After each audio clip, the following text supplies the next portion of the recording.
ঘটনাটো মানে এই আৰু যে মানে কিবা অৰ্চিতা ফুকনৰ কিবা তেওঁৰ মানে আপলোড কৰিছে বুলি কৈছে এটা যে তেওঁৰ অৰ্চিতা ফুকনৰ ঘৰৰ মানুহে ডিব্ৰুগড়ৰ মানুহে কিবা আপোনাক কমপ্লেইন এটা দিছে বুলি কৈছে আৰু সেই কমপ্লেইনটোৰ ওপৰত ভিত্তি কৰি পেলাই ডিব্ৰুগড় পুলিচে ইয়ালৈ আহিছে তাৰমানে তেওঁক বিচাৰি তেওঁক আহি পেলাই ভিতৰত সোমাই পেলাই তেওঁক মানে কি আৰু যে গোটেই বয় বস্তু গোটেই লণ্ড ভণ্ড কৰি মেলি মানে তেওঁৰ মানে মোবাইল চবাইল আদি কৰি যত যি আছে আৰু সেইবিলাক আপোনাৰ মানে চিজ কৰি পেলাই লৈ গ'ল। কিন্তু ইমান কথা ডাঙৰ কথা হ'ল যে পুলিচ আহিছে কি কাৰণে আহিছে কোনেও একো গম নাপায় মানে বাহিৰত সুধিহে গম পাইছো পুলিচক যে কি কাৰণে আহিছে তাৰমানে যে তেনেধৰণৰ বিষয় এটাৰ কাৰণে আহিছো। কিন্তু পুলিচেতো ঘৰৰ মানুহক এটলিষ্ট মানে জনাব লাগে তাৰমানে যে কি কাৰণেনো আহিছে আৰু কোনো ধৰণৰ আপোনাৰ মানে কাগজ পত্ৰ শ্ব' নকৰাকে এনেকেও যে মানুহক গ্ৰেপ্তাৰ কৰিব পাৰে সেইটো এটা আচৰিত ধৰণৰ বিষয় এটা। নাই একেবাৰে মানে কোনো ধৰণৰ খবৰ চবৰ নিদিয়াকেই তেওঁলোক মানে ইয়াত মানে আপোনাৰ প্ৰৱেশ কৰিছে তাৰমানে পুলিচে না মই আহিছো এটা খবৰ পাই নাই এইটো আপোনাৰ তেওঁলোক মানে কি আৰু ভাড়াত আছে। আচ্ছা তেওঁ গোটেই ঘৰ মানুহ আছে মাক দেউতাকৰ পৰা ককায়েকৰ পৰা আদি কৰি। কি কৰে তেওঁ আপোনাৰ এই আপোনাৰ মেকানিকেল ইঞ্জিনিয়াৰ হয় মানে দিল্লীত চাকৰি কৰি আছিলে। দিল্লীত চাকৰি কৰি আছে এতিয়া অনলাইন মানে ঘৰৰ পৰাই কৰি থাকে আৰু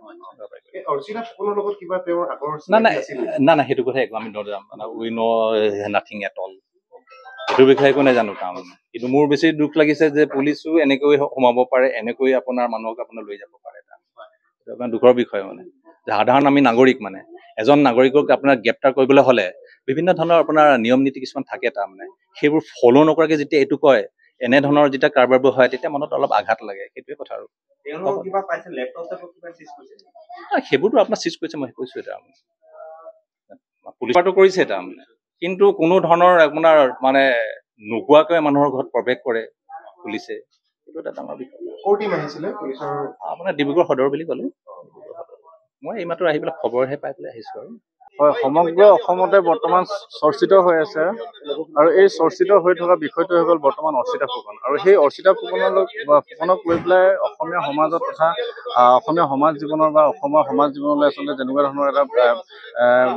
বেয়া পৰিৱেশ সৃষ্টি হৈছে বা বেয়া প্ৰভাৱ সৃষ্টি হৈছে এই বিষয়টো আচলতে আমি খুব উল্লেখনীয় বিষয়। সেই গতিকে আমি ক'ব বিচাৰোঁ যে এই বিষয়টোত তেখেতলোকৰ পৰিয়ালে থানাত এজাহাৰ দিয়াৰ পাছতেই